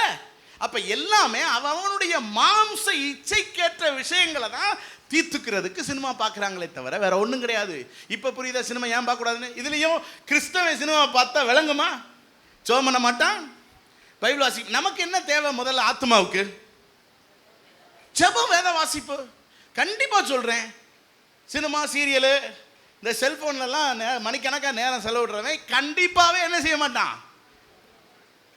புரியுது உங்களுக்கு? என்ன, அது அவனுடைய சிற்றின்பம். அவனுக்கு பேரின்பத்தின் மேலே என்ன இருக்காது, நாட்டம் வராது, நாட்டம் வராது. இப்போ புரியுது உங்களுக்கு? அப்போ உலகம் பல விதங்களில் நம்மளை தீட்டுப்படுத்த பார்க்குது, நம்மளை வந்து கட்டி பிடிக்க பார்க்குது. நம்ம யாக்கோபு மாமா வீட்டுக்கு போனான். அப்பா தான் துரத்தி விட்டார், போடா அண்ணன் தம்பி சண்டை போடாமல் நீ மாமா வீட்டில் போய் கொஞ்ச நாள் ஆடு மேய்ச்சிட்டு வா அப்படின்னு சொல்லி அனுப்புனா வாரான். வந்து எங்கள் மாமா அங்கே தான் இருக்காரா? அப்படியா? ஆமாம். அப்படியா, எங்கே இருக்குது வீடு? வீடு அங்கே இருக்குது. இந்த இப்போ கூட உங்கள் மாமா பிள்ளைகள் இங்கே தான் ஆடு மேய்ச்சிக்கிட்டு இருந்தாங்க, வருவாங்க இப்போ. அப்படியா, மாமாவுக்கு பிள்ளைகள் இருக்கா? ஆமாம். எத்தனை பிள்ளைகள்? 2 பிள்ளைகள். அப்படியா, என்ன பண்ணுறாங்க? காலேஜ் முடிச்சுட்டு கல்யாணத்துக்காக வெயிட் பண்ணுறாங்க. அப்படியா, எப்போ வருவாங்க? வந்துடுவாங்க. எப்போ வருவாங்க? வந்துடுவாங்கடா, உட்காடுறாங்க. என்னாச்சு, ரொம்ப லேட் ஆகுது, எப்போ வருவாங்க? வந்துக்கிட்டு இருக்கான், அந்த பாரு தெரியுது பாரு. இன்னும் இங்கேருந்து பார்க்குறான், ஆஹா 2 பேர் வராங்க. 2வது சூப்பராக இருக்கா. சரி, பக்கத்தில் வந்த உடனே என்ன செஞ்சுருக்கணும் இவன்? ஹலோ, ஐ ஆம் ஜேக்கப், யுவர் கசின் பிரதர் அப்படி தானே சொல்லியிருக்கணும். கட்டி பிடிச்சி அழுதானா? ஏண்டா, அவளே உன்னைய தொடக்கூடாதுன்னு பிரசவம் பண்ணிட்டு இருக்கேன், நீ அவளை தொட்டினா என்ன அர்த்தம்? பாருங்க, எமோஷனல். பாருங்களேன், கடைசி வரைக்கும் இந்த யாக்கோபு எப்படி தான் இருந்தான், எமோஷனல். கடைசியில் அவன் வாழ்க்கை எப்படி ஆச்சுன்னு நமக்கு தெரியும். அதனால் உலகத்தால் நம்ம தீட்டுப்படக்கூடாது. அதுதான் என்ன, நம்ம உயிர் தெழுந்தவர்கள். பிசாசு எந்த விதத்திலையாவது நம்மளை கரப்படுத்துறதுக்கு என்ன செய்வான், பார்ப்பான். பக்கத்தில் பார்த்து சொல்லுங்க, தீட்டுப்படாதீங்க. ஏன்னா நீங்கள் யாரு? சத்தமாக சொல்லுங்க, எது வரைக்கும் தீட்டுப்படக்கூடாது? இயேசு சொன்னார் பார்த்தீங்களா, தொடாத, நான் இன்னும் என் பிதாவினிடத்திற்கு ஏறி. எப்போ வரைக்கும்? நம்ம என்னைக்கு பரலோகம் போகிறோமோ அது வரைக்கும் நம்ம என்ன செய்யக்கூடாது, தீட்டுப்பட, எந்த தீட்டும் நம்மை நெருங்க விடக்கூடாது. எத்தனை பேர் ஒரு தீர்மானம் எடுக்கிறீங்க, உலகத்தால் நான் தீட்டுப்பட மாட்டேன், உலகம் என்னை தொட நான் விட மாட்டேன்? 3வது, அதில் நிறைய விஷயம் இருக்குது. யோசேப்பு பாருங்கள், போத்திபாரின் மனைவியினால் தான் தீட்டுப்படக்கூடாதுன்னு அவன் ஓடுறான். தானியேல் பாருங்கள், ராஜாவின் போஜனத்தினால தன்னை தீட்டுப்படுத்த மாட்டேன்னு அவன் என்ன செய்கிறான், ஓடுறான். தாவீது 101வது சங்கீதம் 5வது வசனத்தில், பிறனை ரகசியமாய் அவதூறு பண்ணுகிறவனை நான் சங்கரிப்பேன்கிறான். அதாவது என்கிட்ட எவன் குறை பேசினாலும் அவனை நான் விட மாட்டேன், ஏன்னா அதனால் நான் தீட்டுப்பட நான் என்னைய அனுமதிக்க மாட்டேன்னு அவன் சொல்கிறான். பாருங்கள், சங்கீதம் 1:1 கூட சொல்லுங்க, பரியாசக்கார உட்காரும் இடத்துல தீட்டுப்படாதீங்க. 3வது, ஆவிக்குரியவர்களாக இருக்க வேண்டும். லூக்கா 24:15 நான் எம்மாவு சீடர்களோட அவர் போனார்ல, நான் உங்களுக்கு ஏற்கனவே சொன்னேன் அந்த சம்பவத்தை. கடைசி வரைக்கும் தங்க கூட வர்றது இயேசுன்னு என்ன செய்ய முடியல அவங்களால. அப்போ இதுலேருந்து நமக்கு ஆண்டவர் சொல்லிக் கொடுக்குற சத்தியம் என்னன்னா, பி ஸ்பிரிச்சுவல். ஆவிக்குரியவர்களாக இருங்க. நீங்கள் மாம்சத்துக்குரியவர்களாக இருந்தீங்கன்னா உலகம் உங்களை ஈஸியாக ப்ரிடிக்ட் பண்ணிடும். நீங்கள் யார், நீங்கள் என்ன நோக்கமுடையவர்களாக இருக்கிறீங்க, என்ன திட்டம் உங்களுக்கு இருக்குது, உங்கள் போக்கு என்ன, எல்லாமே ஈஸியாக ப்ரிடிக்ட் பண்ணிடும். அப்படி தான் உலகம் உங்களை நிறைய ஏமாத்துது. ஏன்னா உலகத்துக்கு தெரியும் நீங்கள் யாருன்னு, உலகம் உங்களை ஏமாத்துது. அதனால தான் உங்களால் சக்ஸஸாக இருக்க முடியல, உங்களால் நினைச்ச காரியத்தை சாதிக்க முடியல. ஏன் தெரியுமா? You are predictable. நீங்க மாம்சமா இருக்கும்போது நீங்க ஆர் பிரெடிக்டபிள். இயேசு அன்பிரெடிக்டபிள். ஏன்னா அவர் எப்படி இருக்கிறார்? ஆவியாய் இருக்கிறார். அன்பிரெடிக்டபிள். அவர் யாருன்னு இவங்களால என்ன செய்ய முடியல. அதுக்கு ஒரு வசனம் காட்டுறேன் பாருங்களேன். உங்களுக்கு ரொம்ப அற்புதமான ஒரு செய்தி தான். 1 கொரிந்தியர் 2:15, 1 கொரிந்தியர் 2:15, ஆவிக்குரியவன் எல்லாவற்றையும் ஆராய்ந்து நிதானிக்கிறான். ஆவிக்குரியவனுக்கு தான் எல்லாத்தையும் சரியா செய்யறதுக்கான மண்டை வேலை செய்யும். ஹலோ, எத்தனை பேருக்கு மண்டை வேலை செய்யணும்? எல்லாத்தையும் தப்பு தப்பா என்ன செய்யக்கூடாது, பண்ணிட்டா ஐ எம் சோ சாரி, நான் அப்படி செஞ்சிருக்க கூடாது, இப்படி செஞ்சிருக்க கூடாது. ஏன்? மாம்சீகம் தப்பு தப்பா நம்மளை வழி நடத்தியிருக்கு. ஆவிக்குரியவன் எல்லாவற்றையும் நிதானிக்கிறான். அடுத்துதான் சூப்பர் வேர்டு பாருங்க. அவன் மற்றொருவனாலும், அவங்க எவ்வளவு ஆராய்ச்சி பண்ணாலும் உன்னை கண்டே பிடிக்க முடியாது. யூ ஆர் ஆண்டவர் சொல்லாரு, நீ எப்படி வாழணும் தெரியுமா? அன்பிரெடிக்டபிள். அவர் யாரையா இவங்க, என்னையா பண்றாங்க, இவங்களை நம்மளால என்ன செய்ய முடியல, நிதானிக்கவே முடியல. இப்ப இவன் எவனா நம்மளை ஏமாற்ற முடியுமா? பாருங்க, இந்த ஏவாள் அந்த கனியை விரும்புறான்னு யாருக்கு தெரிஞ்சு போச்சு? புரியுதா உங்களுக்கு? எல்லாருக்கும் நிதானிக்க தெரியுங்க நம்ம போக்க. சும்மா ஒருத்தன் வந்து நம்மகிட்ட ஹாய் அப்படின்னு என்ன செய்ய மாட்டான், சொல்ல மாட்டான். நம்ம போக்கு புரியுதா உங்களுக்கு? உலகம் ப்ரெடிக்ட் பண்ணிடுது. இவன் பண ஆசை உள்ளவன். அப்போ ஈஸியாக வந்து நம்மகிட்ட ஒரு நோட்டீஸை கொடுத்து எங்கள் சிட் ஃபண்டில் போடுங்க அப்படின்னு சொல்லி நம்ம சீட்டை காலி வந்துட்டு போயிடறான். ப்ரெடிக்டபிள். ஆமாம், நம்ம வந்து அன்பிரெடிக்டபிளாக இருந்தால் ஒருத்தனும் நம்மளை என்ன செய்ய முடியாது, ஏமாற்ற முடியாது. ஹலோ, நீங்கள் ஒரு அன்பிரெடிக்டபிள் ஃபாதராக இருந்தால் பிள்ளைகள் என்ன செய்ய முடியாது உங்களை ஏமாற்ற. நீங்கள் ஒரு அன்பிரெடிக்டபிள் மதராக இருந்தீங்கன்னு வச்சுக்கோங்களேன், பிள்ளையுடைய பாச்சா அவங்ககிட்ட என்ன செய்யாது, பழிக்காது. நீங்கள் ஆளலாம். நான் சொல்கிறது புரியுதா? இன்றைக்கி அதுக ஏன் நம்ம மேலே ஏறி உட்காந்து ஆளுதுக? We are predictable. இது பெரிய சத்தியங்க. ஆமாம், நீங்கள் பாவம் பரிதாபமாக உட்காந்துருக்கனால நான் வேகமாக போயிட்டு முடிச்சுக்கலான்னு நினைக்கிறேன் நான். ஏன்னா ஆனால் இது ஒரு பெரிய சத்தியம். கர்த்தருக்கு சித்தமான நான் உங்களுக்கு இன்னொரு நாள் டீட்டெயிலாக பேசுகிறேன். when we live a unpredictable life we will be success. அதாவது எப்பரா அப்படிங்கிற மாதிரியே இருக்கணும் நம்ம உலகத்துக்கு. எப்பரா இவன் இப்படி, எப்பரா இவனுக்கு எல்லாம் நடக்குது, எப்பரா இவன் எல்லாத்தையும் சாதிக்கிறான், எப்பரா இவன் எல்லாத்தையும் கட்டி ஆள்றான். நான் சொல்றது புரியுதா? உங்க கடந்த கால வாழ்க்கை எப்படி இருக்குதோ விட்டுருங்க. இன்னிலிருந்து ஒரு உயிர் தெழுந்த வாழ்க்கை வாழணும். உயிர் தெழுந்தவன் எப்படி இருப்பான்? அன்பிரெடிக்டபிள்.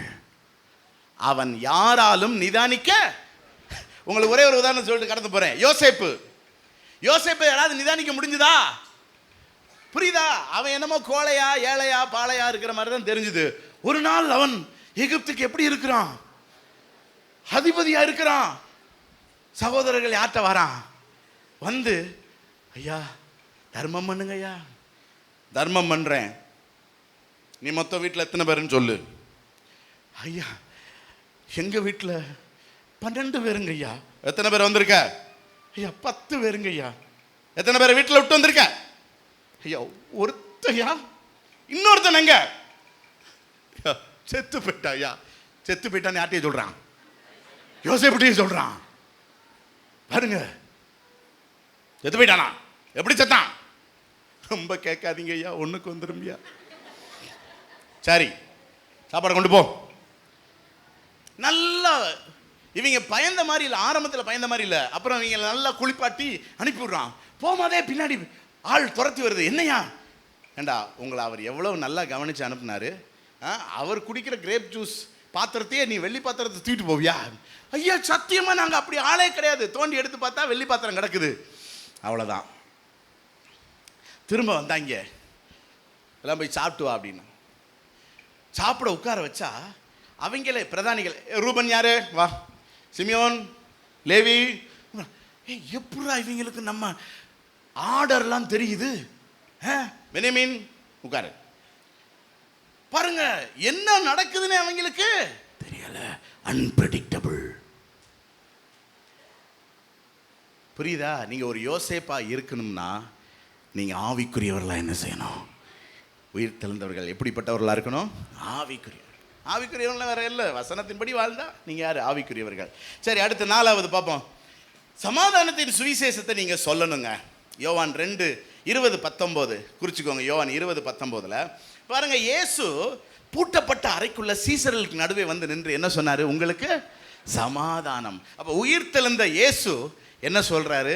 சமாதானம் சொல்றாரு. ஏன்னா இந்த உலகம் கலக்கத்தில் இருக்கு, நெருக்கத்தில் இருக்கு, கஷ்டத்தில் இருக்கு, பாடுகள்ல இருக்கு, விட தெரியாம இருக்குது, கண்ணீர்ல இருக்குது. அவங்களுக்கு நம்ம எதை சொல்லணும்?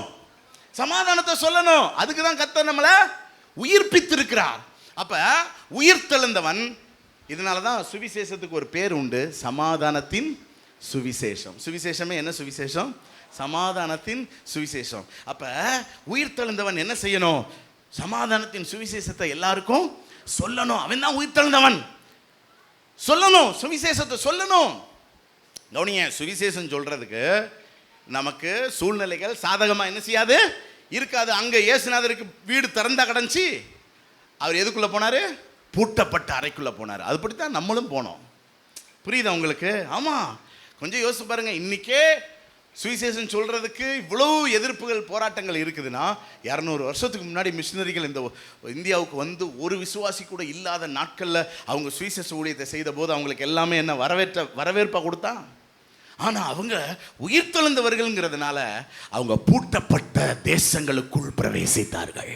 ஏன்னா அவங்களால அந்த சுவிசேஷத்தை அடக்கி வைக்க முடியல. நீங்க உயிர் தெழுந்தவர்கள் அப்படின்னா உங்களால சுவிசேஷத்தை அடக்கி வைக்க முடியாதுங்க. பக்கத்தில் பார்த்து, உயிர் தெழுந்தவனா நீ அப்படின்னு சொல்லி கேளுங்க பார்க்கலாம். நீ உயிர் தெழுந்துட்டியா? அப்படி கூட கேட்க வேண்டாம். நீ உயிர் தெழுந்துட்டேன்னே சொல்லுங்க. நீ உயிர் தெழுந்தவள், நீ உயிர் தெழுந்தவன். அப்படி தானே? ஏற்கனவே ரட்சித்தாரு அப்படின்னாலே நம்ம கல்லறை விட்டு என்ன செஞ்சார்? ஆண்டவர் உயிர்ப்பிச்சிட்டாரு. நம்ம என்ன செய்யணுங்கிறதான் கர்த்தர் சொல்லித்தரார். இப்படியெல்லாம் நீ வாழ்ந்தீன்னா ஒரு உயிர் தெழுந்த வாழ்க்கை வாழ்ற. ஓ மூலம் தான் நான் உயிர் தெழுந்தேன்னு உலகம் என்ன செய்யும்? தெரிஞ்சுக்கணும். அதனால சுவிசேஷத்தை சொல்லு. இந்த ஈஸ்டர் அன்றைக்கு ஒரு தீர்மானம் எடுங்க. நான் சமயம் வாய்த்தாலும் வாய்க்காவிட்டாலும் என்ன செய்வேன்? திருவசனத்தை பிரசங்கம் பண்ணுவேன். 5, 6 பார்த்து நம்ம முடிக்க போகிறோம். 5வது காரியம் என்னன்னு பார்த்தீங்கன்னா, மக்களை பராமரிக்கணும். உயிர் தெழுந்த கிறிஸ்தவனே, நீ பாட்டுக்கு உன் வேலை உன் ஜோலின்னு என்ன செய்யாத, இருக்காத. இயேசு பாருங்க, பின்வாங்கி போனவர்களை தேடி சென்றார். வசனத்தை நான் சொல்றேன். யோவான் 21:3. யோவான் பாருங்க, நான் மீன் பிடிக்க போறேன் அப்படிங்கிறான். அது ஒரு பின்மாற்ற ஜீவியம். ஆண்டவர் மீன் பிடிச்சிட்டு இருந்தவங்கள தான் மனுஷரை பிடிக்கிறவங்களாக்குவேன்னு வாடினாரு. வந்துட்டாங்க. மீன் போட்டு வலை எல்லாத்தையும் போட்டுட்டு தான் வந்தாங்க. இப்போ திரும்ப எங்க போறான்? மீன் பிடிக்க போறேன்னு போறான். பாருங்க, பின்மாற்றத்துக்குள்ள சென்றவுடைய நில பரிதாபம். ஏன்னா அவனுக்கு ராத்திரி முழுசும் பிரயாசப்பட்டு என்ன கிடைக்கல? மீன் கிடைக்கல. பாருங்க, கவனிக்க ஆள் இல்லாதனால தாங்க மக்கள் பின்மாற்றம் அடைகிறார்கள். கவனிக்க ஆள். அதனால தான் நம்முடைய சபையில் கர்த்தர் ஆத்துமாக்களை தரும்போது எல்லாரும் கவனிக்கப்படணுங்கிறதுக்காகத்தான் தலைவர்களை ஏற்படுத்துகிறோம், மென்டர்களை ஏற்படுத்துகிறோம். ஆகவே இந்த செய்தியை கேட்குற தலைவர்களே, மென்டர்களே, ஒரு உயிர் மீட்சி உள்ள வாழ்க்கை வாழுங்க. உங்களுக்கு கொடுக்கப்பட்ட பொறுப்பு சாதாரண பொறுப்பு அல்ல. உங்களை கண்காணிக்க சொல்லி கொடுத்திருக்கிற அந்த நபர்கள் பின்மாற்றத்திற்கு போயிடக்கூடாது. நீங்கள் அவர்களை கவனிக்கணும், அவங்கள விசாரிக்கணும். இவர் அதிகாலையில் வந்துட்டாருங்க. வந்துட்டு விசாரிக்கிறாரு. அப்பா, மீன் கிடைச்சதாப்பா? சம்பளம் போட்டாங்களாப்பா? கடன் பிரச்சனை மாறிடுச்சாப்பா? கஷ்டம் கேட்கணுங்க. நீங்கள் பாட்டுக்கு ஃபோனை போட்டு ஜபக்குழுக்கு வந்துரு அப்படின்னா வருவானா? முதல்ல விசாரிங்க. வீட்டிலலாம் நல்லா இருக்காங்களா? எதுவும் கஷ்டம் இருக்கா? உனக்கு ஒரு டீ காப்பி வாங்கி தரவா? வீட்டில் என்ன கறி எடுத்து சாப்பிட்டீங்க? நான் வேணா ஒரு 1/4 கிலோ கறி எடுத்து தட்டுமா? எதையாவது என்ன செய்யுங்க, விசாரிங்க. பாருங்க, விசாரிக்கிறாரு. அதுக்கப்புறம் அவங்க வந்ததுக்கப்புறம் பசியோடு இருக்கிறான். அவனுக்கு ஆகாரத்தை ரெடி பண்ணி வச்சிருக்கிறாருங்க. பிள்ளைகளே வந்து போஜனம். அதுதான் பராமரிப்பு குழு. பராமரிப்பு குழு பிள்ளைகளுடைய பசி ஆத்தணும். அவங்களுடைய ஆத்தும பசி என்ன செய்யணும்? ஆத்தணும். அவங்கள கேர் பண்ணணும், சின்சியராக கேர் பண்ணணுங்க. கர்த்தர் அதுக்காகத்தான் கர்த்தர் உங்களை அழைச்சிருக்கிறவர். அல்லேலூயா சொல்லுங்க பார்க்கலாம். சத்தமா அல்லேலூயா சொல்லுங்க. பராமரிப்பு குழு நடத்துவீர்களா? சிலருக்கு அதான் பராமரிப்பு குழு நடத்தணுன்னே கூப்பிட்டு உட்கார வச்சு அருன்னு என்ன செய்யக்கூடாது. அந்த செய்தி இதெல்லாம் ஒரு பேசிக் அஜெண்டா தான். தேவை என்ன? மக்கள் திருப்தி அடையணும். மக்கள் உற்சாகம் அடையணும், மக்கள் பலன் அடையணும், மக்கள் சத்தியத்தில் வளரணும், மக்கள் பொருளாதாரத்தில் வளரணும். தலைவன் என்றால் யார்? மக்களுடைய தற்போதைய நிலையிலிருந்து தேவன் குறித்த நிலைக்கு அவர்களை வளர்க்கிறவன் தான் தலைவன். அப்படி ஒரு தலைவனா ஒவ்வொருத்தரும் இருக்கணும். அதனால தான் ஆண்டவர் சொன்னார், நீ குணப்பட்ட பின்பு உன் சகோதரரை. அப்ப குணப்பட்டவன் எல்லாமே மற்றவங்களை என்ன செய்யணும்? காலம் முழுசும் ஒரு பராமரிப்பு குழுவில் விசுவாசியா இருக்கக்கூடாது. நீங்களும் ஒரு பராமரிப்பு குழு தலைவராக என்ன செய்யணும்? எழும்பணும். கடைசியா எத்தனை பேருக்கு கடைசின்னு போன உடனே சந்தோஷமா இருக்குது? எனக்கு சந்தோஷமா இருக்கு. அப்பாடா, அவ்வளோதான், உள்ள ஃபுல்லாக எனக்கு ஜீவ நதி பாய்ந்து ஓடுகிறது. வெளியே தான் தெரில, உள்ள தொப்புன்னு இருக்குது. அதனால சீக்கிரத்தில் ஆண்டவர் நமக்கு ஏசி போடுறதுக்கு உதவி செய்வார். அல்லையா சொல்லி வைங்களேன். சத்தியமாக உங்கள்கிட்ட கேட்க மாட்டேன், கவலையப்படாதீங்க. கேட்டாலும் கொடுக்கறதுக்கான நிர்வாகத்தை கர்த்தர் உங்களுக்கு தருவார். என்னென்னா நிறைய பேர் வீட்டில் ஏசி வந்துருச்சுல. இப்போ ஏசியே போட வேண்டிய சூழ்நிலை என்ன தெரியுமில?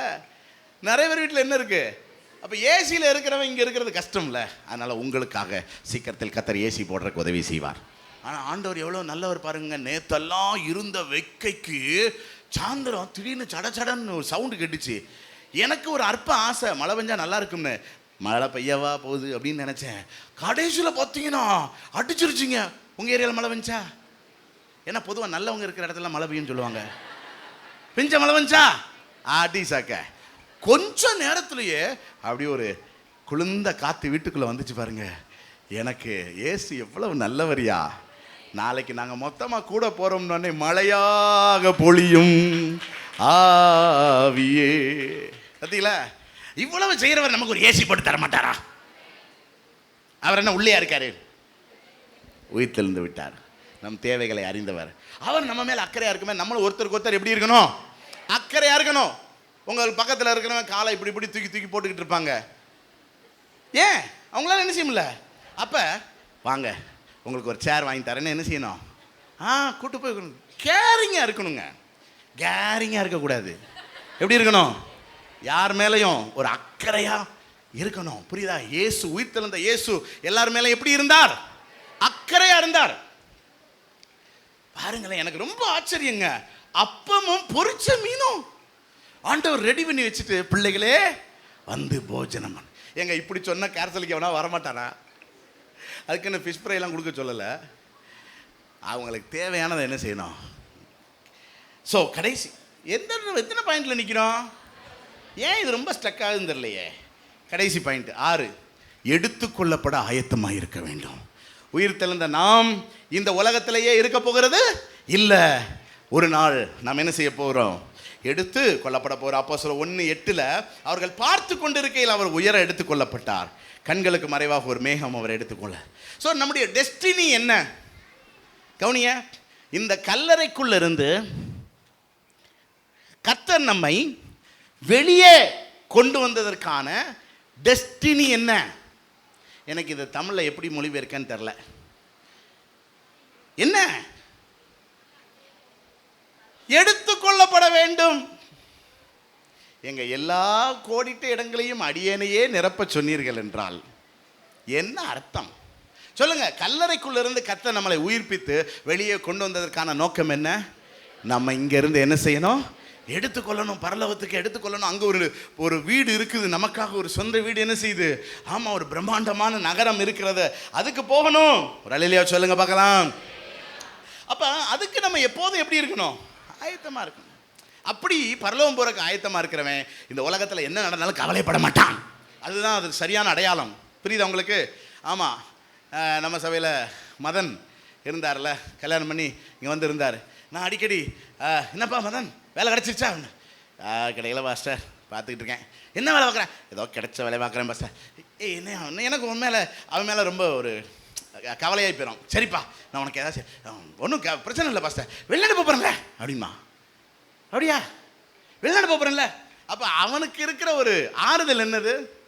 இந்த ஊரில் நல்ல வேலை கிடைக்கல, சரியான வருமானம் இல்லை, அதனால பரவாயில்ல, நான் எங்கே போகிறேன்? வெளிநாட்டுக்கு. சொல்லி போயிட்டாங்க வெளிநாட்டுக்கு. யூரோப்பியன் கண்ட்ரி போயிட்டான். ஆமாம், சீக்கிரத்தில் நம்மளை கூப்பிடுவான்னு நினைக்கிறேன் நான். ஆமாம், இந்த வீடியோவை பார்த்துக்கிட்டு இருப்பான்னு நினைக்கிறேன். தம்பி, ஆமாம், நீ ஸ்திரப்பட்ட பின்பு அடியனை கூப்பிடு. அங்கே ஒரு வீடெல்லாம் வாங்கிட்டு கூப்பிடு. என்ன சொல்கிறீங்க பாருங்க. அவனுக்கு இந்த ஊரில் கஷ்டம் இருந்தாலும் நம்ம சீக்கிரம் எங்கே போயிடுவோம்? வெளிநாட்டில் போய் நம்ம செட்டில் ஆக போகிறோம். அதே மாதிரி தாங்க போகிறேன். எங்கே போகிறேன்? ஆமாம், அதுதான் பவுல் சொல்ல, நம்முடைய குடியிருப்பு எங்கே இருக்குது? அங்கிருந்து நம்முடைய கர்த்தராகிய இயேசு கிறிஸ்து என்னும் ரட்சகர் வர எத்தனை பேருக்கு அது சந்தோஷமாக இருக்குது? நிச்சயம் நம்மளை ஆண்டவர் பரலோகத்தில் கொண்டு போய் வச்சு சதா காலம் அவரோடு கூட நம்மை ஆளுகை செய்ய வைக்க போகிறார். ஆமாம், அதனால தான் ரொம்ப அழகான ஒரு பாட்டு இருக்குது. இயேசு ராஜா வருவார், இன்னும் கொஞ்சம் மோட்சலோகம் சேர்ந்திடுவோம். இயேசு ராஜா இன்னும் கொஞ்சம் காலம்தான் சேர்ந்திடுவோம். இயேசு ராஜா வருவார், இன்னும் கொஞ்சம் காலம்தான் மோட்சலோகம் சேர்ந்திடுவோம். இயேசு ராஜா வருவார். எஃப் கொடுப்பா. சேர்ந்துருவோமா? எல்லாரும் எழுந்துச்சு நின்று இந்த பாடலை பாடி ஜி. பாவத்தின் பலன் நரகம், நரகம், ஓ பாவி நடுங்கிடாயோ. பாவத்தின் பலன் நரகம், நரகம், ஓ பாவி நடுங்கிடாயோ. காண்பதெல்லாம் அழியும், அழியும், காணாததல்லோ நித்தியம். காண்பதெல்லாம் அழியும், அழியும், காணாததல்லோ நித்தியம். பாடுங்க எல்லாரும் சேர்ந்து. இயேசு ராஜா வருவார், இன்னும் கொஞ்சம் காலம்தான் மோட்சலோகம் சேர்ந்திடுவோம். ஓஹோ, இயேசு ராஜா வருவார், காலம்தான் மோட்சலோகம். ஓ, இயேசு ராஜா வருவார், இன்னும் கொஞ்சம் காலம்தான் மோட்சலோகம் சேர்ந்திடுவோம். பாடுங்க. வியாதியோடு வருத்தத்தோடு நம் வாழ போகிறது கொஞ்ச காலம்தான். ஆமே. உலகம் இன்பம் நம்பாதே, நம்பாதே, அதினிச்சையாவும் ஒளியும். உலக இன்பம் நம்பாதே, நம்பாதே, அதினிச்சையாவும் ஒளியும். உன் ஜீவன் போகும் நாளிலே, நாளிலே ஒரு காசும் கூட வராதே. உன் ஜீவன் போகும் நாளிலே, நாளிலே ஒரு காசும் கூட வராதே. பாடுங்க இயேசு ராஜா, சிரிச்சுக்கிட்டே பாடுங்க. மோட்சலோகம் இருப்பா. ஸ்டாப் பண்ணு, கவுனிங்க. நீங்க சாப்பிட்டு ரிலாக்ஸ் பண்ணதுக்கு அப்புறம் தான் வருவார். நீங்க யாரும் ஐயோ பாஸ்டர் முத அன்பின் விருந்துன்னு ஒன்று தர்றேங்கிறாரு, அதுக்குள்ள இயேசு ராஜா வந்துட்டாருன்னா கோழி சாப்பிடுங்க போயிருவேன். இந்த ஏதோ ஒரு வீடியோவில் ஒரு சின்ன பசிக்கும்ல அப்படின்னு அது மாதிரி எல்லாம் முழிக்கிறீங்க. ஏங்க, அந்த இன்பத்துக்கு இணையான இன்பம் இந்த உலகத்தில் எதுவுமே, இந்த உலகத்தில் இருக்கிற எவனுக்காவது எதிர்காலத்து நம்பிக்கை இருக்குதாங்க? இந்த உலகத்தில் இருக்கிற வரைக்கும் தான் வாழ்க்கை. அதுக்கப்புறம் என்னன்னு தெரியாமல் கண்ணு மொழி பிதிங்கிட்டு இருக்கான். ஆனால் நமக்கு ஆண்டவர் பாருங்க எவ்வளோ பெரிய நிச்சயத்தை கொடுத்துருக்காருன்னு. உயிர் தெழுந்த நாம் ஒரு நாள் பரலோகத்தில் இந்த சூரியன் சந்திரன் நட்சத்திரங்களை கடந்து ஆண்டவரிடத்துல நம்ம போய் நித்திய நித்தியமா வாழ போகிறோம். பாடுவோம், நல்லா சிரிச்சுக்கிட்டே பாடுங்க. இயேசு ராஜா வருவார், மோட்சலோகம். வெளியே இருக்கிறவங்க பாடுங்க பார்க்கலாம். இயேசு ராஜா வருவார், மோட்சலோகம். ஓ, இயேசு ராஜா வருவார், இன்னும் கொஞ்சம் காலம் தான் மோட்சலோகம். ஆமென் ஜீசஸ். ஓ, இயேசு ராஜா வருவார், இன்னும் கொஞ்சம் காலம் தான் மோட்சலோகம் சேர்ந்திடுவோம். அல்லேலூயா. இயேசு ராஜா வருவார், இன்னும் கொஞ்சம் காலம் தான் மோட்சலோகம் சேர்ந்திடுவோம். இயேசு ராஜா வருவார், இன்னும் கொஞ்சம் காலம் தான் மோட்சலோகம் சேர்ந்திடுவோம். இயேசு ராஜா வருவார், இன்னும் கொஞ்சம் காலம் தான் மோட்சலோகம் சேர்ந்திடுவோம்.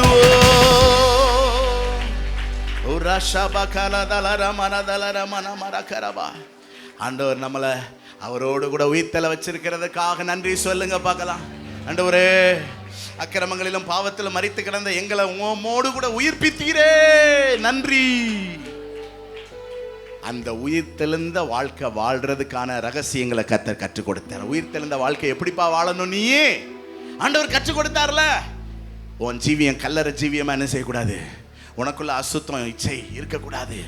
ரெண்டாவது என்ன சொன்னாரு, உலகத்தால் நீ என்ன செய்யாத, உலகம் உன்னை தொட விடாத. ஆமா.